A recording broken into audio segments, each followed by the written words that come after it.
Yeah, so when the automated transmissions came out, I remember hearing a lot about drivers were kind of struggling to transition to trust the technology, right? And once they learned to do that, there was these obvious improvements on like things like fuel consumption and things of that nature.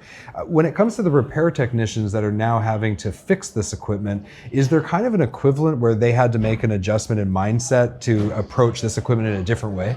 For sure. So every automated or electronic type of product, there is a failure code or a code that goes across that helps them diagnose. Right. And one of the things we recognized is as we launch the clutch for the automated transmissions, you actually need software to, instead in the old clutch, you put it in, adjust the linkage, and away you go. Right. On the new product, it's actually a software that engages the transmission, the clutch, and the engine so the shift happens.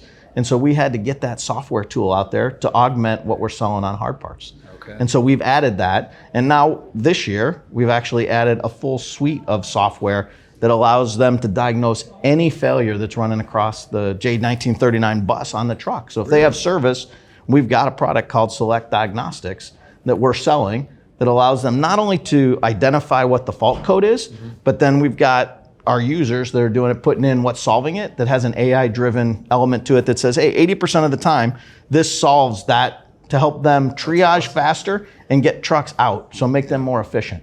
And that's part of the value we're trying to bring to the marketplace as the vehicles become more complex. That's incredible.